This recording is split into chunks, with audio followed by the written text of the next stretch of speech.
PTPOP here. All four lobes of my brain securely bound behind my back. And today I'm going to talk with you about one of my viewers who said to me that he questioned the integrity of his company after he accepted a call center position and found out they lied to him in the interview and that training wasn't as long as they had promised and that he was on the phones within 2 weeks. Stay tuned. So I'm driving my car, and I do not remember the name of the person who mentioned this, but one of my viewers said to me that they had just accepted a position with a call center, and that in the interview they had told him he would get 3 weeks of training, in-class training, and 1 week of side-by-side where he would do on-the-job training sitting with a rep at their desk listening to calls. So he accepted the position. He gets into training and finds out it's actually 1 week of training and 1 week of side-by-side, and he was on the phone. So he's basically had more or less 2 weeks of training, and then he was on the phone. And he said this made him question the integrity of his company that he had decided to work for. And I understand, I completely understand what he's saying, because all of us go through this. They all lie to you in the interview process. And they all tell you one thing, and then it's a bait, hook, and switch. They tell you, oh, you'll make all kinds of money, there's all kinds of bonuses, there's all kinds of ways to make money, so on and so forth. And then you find out that they've lied to you. And the point of this video is this I don't know if this is a gentleman or a lady who said this, that they question the integrity of their company. But I have to tell you that the integrity of the company is already shit long before they ever hired you, and it has nothing to do with, it has absolutely nothing to do with the call center position. The thing that each of us have to keep in mind about these corporations that we work for is that they are in fact deceitful. By nature, corporations are deceitful by nature because their primary goal, their only goal, is to make money. They're basically on the planet to make money, to please the people that came up with the product, and to please their board of directors and their CEO and their VPs and all those people, the upper echelon of the company. So the integrity of a company is non-existent from the start. Corporations are dirty, deceitful, untrustworthy organizations because it's driven by money. They're there to make money for themselves and for their investors. And I understand what you're saying. If you're working a call center, you've been lied to, and it looks like they've been deceitful. It looks like they've lied to you, which they have. But they haven't just lied to you. They've lied to their customers. They've lied to their employees, other employees throughout the whole company. They've lied to investors. These companies are designed to be charlatans. They're all charlatans. And that's all there is to it. There's nothing more to it than that. And to think that your company has some integrity is where you're misleading yourself. Companies by nature do not have integrity. I will say this till I go to my grave. Companies by nature do not have any integrity. I don't care what company it is. I don't care if it's somebody on TV that you see advertised all the time. I don't care if it's one of your favorite sports organizations. I don't care if it's your local church. All these places are about making money. And all they want to do is get you in the door at these call centers and fill the seats with warm bodies. You see, the thing I've tried to get across, and no, I don't know this because I've never been an executive of a company. I've never been in the upper echelons of a company. I've worked with people at that level. But I can tell you that these companies come up with a call center as a necessary evil. It's something they feel they have to do. Okay, it's not something that they want to do. It's not something to make the customers happy. They have to have these call centers to put on a good face, to make it look like that they care about their customers, that they care about their product. Their primary goal is to make whatever product it is. Let's say the company makes blue widgets with yellow polka dots, and that's their product. And the world has gone crazy and has decided these blue widgets with yellow polka dots are all the rage. And people are buying them. People are buying them in the millions.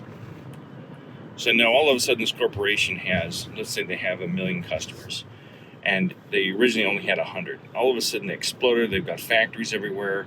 They're making money hand over fist. They've got people begging for their product at every turn of the dial, round the clock. So they have to appease the savages. So they come up with these call centers to try to give the general public the illusion that they care. They say the customer's always right. They have all these slogans. The customer's always right. The customer's what we care about. We want to give you a good product, good service, and a good experience. And they all say this shit. They all say it. Every single one of them come up with these slogans and this jargon to give you the appearance that they care.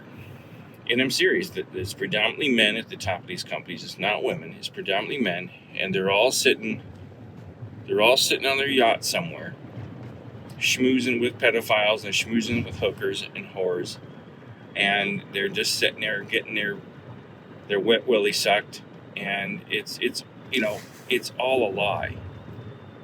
It's also they can line their pockets. So the primary thing I've been trying to get across is that these companies do not care about you, the customer, and they do not care about you, the employee. As long as you come to work and you sit where they tell you to sit, and you dress how they tell you to dress, and you don't raise a fuss, and you don't step out of line, you're going to get along fine. The minute you begin to question anything, even to yourself, even if you just in your own mind begin to question what's going on in this company, you're going to start to fail, because you're going to start to see the great and mighty Oz behind the curtain. And you're going to start to see that it's all a lie. And you're going to start to see that you've been lied to and you've been cheated. And that basically most companies are lucky to even be in business because they're so poorly run. And integrity. Now I know there's probably somebody out there who's a CEO or a CFO or a CIO or a LMNOP or an PDQ or whatever they are. They go, oh, you don't know what you're talking about. You don't know what you're talking about. How do you know about integrity in a company? You've never run a company. I guarantee you, these men are psychopaths, sociopaths.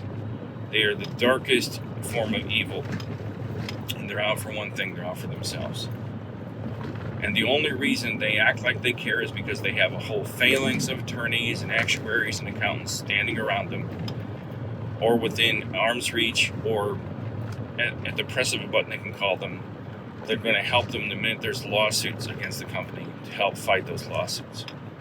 So if somebody buys the blue widget with the yellow polka dots and their kid eats it and dies from it, they no longer care about you or your dead son or your dead daughter, whoever ate the blue rock with the yellow polka dots. They care about the bottom line being affected by the lawsuit and the bad press they'll get. So to think that a company has integrity is complete and utter, unadulterated bullshit. It's all bullshit. And once these companies get so big and they get so massive, it's impossible to care. It's completely impossible. They just get so large that there's no way to give good service. It's impossible. They have too many products. Their networks have gotten too big. Their computer networks have gotten too big. And I'll give you an example. My cable company is Huawei. And I thought they were just a Cleveland company, but they recently went public. And I think they're like in here, Indiana, Michigan. I don't know. They're someplace. They're fairly big. They're not as big as like DirecTV or things like that, but they're big here in this area of Ohio. And they used to be good. They used to call their call center, which was like 10 miles to the north of me. You call their call center, and you get an American on the phone who worked in the Cleveland area. They would help you with your product. They'd get someone dispatched out to get you new equipment, things like that, and you'd be fine. Then they went public because they got greedy. And they started selling shares of stock. And I don't know what the reasoning was, but they decided to move their call center to the Philippines. I have nothing against the Filipino people or I don't know what you call Filipinos. I guess they're called Filipinos. Forgive me if that's derogatory. I don't know what the correct terminology is and what you call people from the Philippines. But you Filipinos that work in the call centers, I love you people. I feel for you. But Huawei moved their call center to the Philippines, probably in an attempt to handle the influx of new customers because they're expanding their territory, and they couldn't handle it with the dinky call center they had in Cleveland. So instead of expanding the call center and paying American wages, which are 2 to 3 times as much as the Filipino wage, they had planned this out for years. They went out. I'm sure this is how they do it. They have to go out. They have to do a site, find a company that will work with them, or find a new site, hire in the employees, train them as quickly as possible, get them on the phones to man the phones, and they're paying these Filipinos probably $2, $3 an hour. And it's all designed to save money. It's not designed to give good customer service, because when you call this new call center in the Philippines, it's atrocious. I feel bad for these ladies. It's always ladies, and they're all named Marie or Maria. I don't know many people from the Philippines. I've met a couple, but their names were not Marie or Maria. So you call in there, and they're terrible. You can hear them shuffling through their training manual. You can hear the papers shuffling. You can hear all this stuff going on. They can't answer the questions. And the bottom line is that they do not care. These companies don't care about you. This company, Huawei, is expanding. It's getting bigger. They're selling their stock now. It's all about profit. It's all about territory. What can they acquire? What can they gain? How much more territory can they get? How many more customers can they get? And how can they acquire the customers at the lowest cost per customer without having to go crazy with spending and redesigning and investing in the infrastructure? And ever since they went public, we have had horrible service too. The cable boxes have gone out. They keep telling us they're going to bring us a new line into the house, all this stuff. So anyway, the bottom line is these call centers should make you question the integrity of the company. The integrity of the company should come into question from the minute you start buying their product, and you look at that and you go, wait a minute. Why am I buying a purple rock with yellow polka dots on it? And how is this company handling all these millions of customers around the world? And what's the point to it? You've got to start asking yourself these Socratic questions. Why? Why are they doing this? Why are they selling purple rocks with yellow polka dots? What is the goal of the company? What is the primary thing going on here? And you should question it until you can't come up with any more questions. Jesus. But I'm at the park now. I'm going to go for my walk to get some weight off of my fat ass. The thing they're trying to put forth about the corporate world is that they are a dark and evil organization. And I don't care if you work someplace and they treated you well. I don't care if they treated you bad. They're all out for one thing. They're out for themselves. They're out to make money, and at your expense. They will take you away from your families. They'll take you away from your homes. They'll take you away from health and security so they can make their dreams come true at the sake of the world. They'll sacrifice the world and all of its resources and all of its people just so they can make money. That's all the corporate world is about. And until the world starts to realize that, think about all the things that are out there that corporations have made trillions and trillions and trillions of dollars off of. In another video, in one of my podcasts, I mentioned the pet rock. There were a couple of guys, or one guy, that came up with this idea that he could paint up a rock, put it in a box, and sell it to people. And he became a millionaire overnight because idiots in the world bought his pet rocks. Now think about it. Most of the stuff we buy, we don't need. Like, I don't need spy sunglasses, but I just bought a pair because I thought they were cool. But could I live without them? Absolutely. Absolutely. And I had lived without them. I saw these glasses at least 10 years ago when they were like 4 times as much money. They were like $300-400 10 years ago. Now they're like $50 to $100. They've been dropped in price exponentially. But I don't need them. But think about the things we've got in this car. Do I really need a backup camera in my car? No, you don't need a backup camera. I barely even use mine. You can't even tell what's going on behind the car. You know? Do I need a backup camera? Do I need sensors in the front of my car to tell me the car in front of me has stopped or is moving? I've got that now. No, I don't need any of that. Why do I need that? I drove for almost 40 years without that stuff. And I'd never been in an accident that was that was my fault. Never, not once. So the corporate world comes up with shit to make money off of you.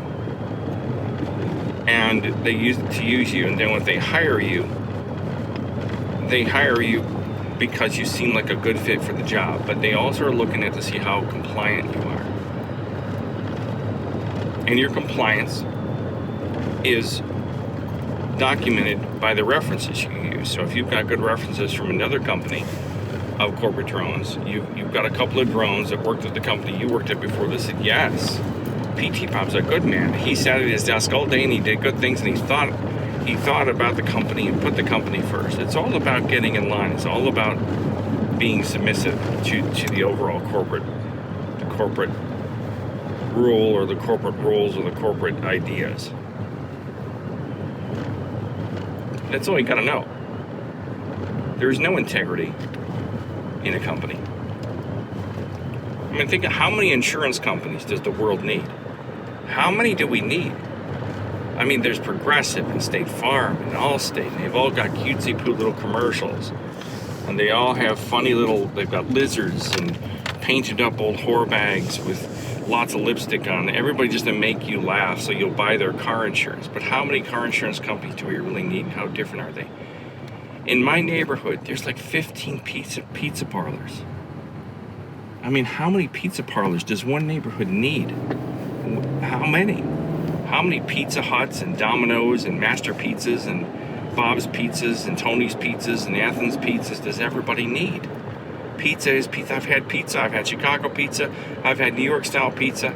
I've had thin crust, thick crust, cheese-filled crust. It's all the same shit, but they sell it to you. They sell it to you and they box it and they package it so it looks pretty, and you start drooling like Pavlov's dog, and you buy their pizza or their burgers or whatever it happens to be. Chicken wings. Chicken wings is another thing I've never understood. I've never liked chicken wings. I remember the first time I had them at a BW3's. I'm like, what the hell are these? My friend's like, they're chicken wings. I'm like, what are chicken wings? And I'm like, well, chicken wings.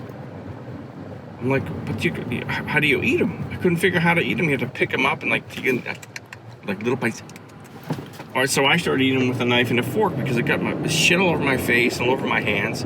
But now everybody's got chicken wings. Now the chicken wings, the big craze of these chicken wings came out like 25 years ago. I think they've been around forever, but all of a sudden, everybody had to have chicken wings. They'd come up to me in the office, hey Pete, you want to go down to Bill's Pub and get some chicken wings? You want to get some wings, buddy? Yeah. No, I didn't want any wings. Oh, they're great if you put some blue cheese on them. Yeah.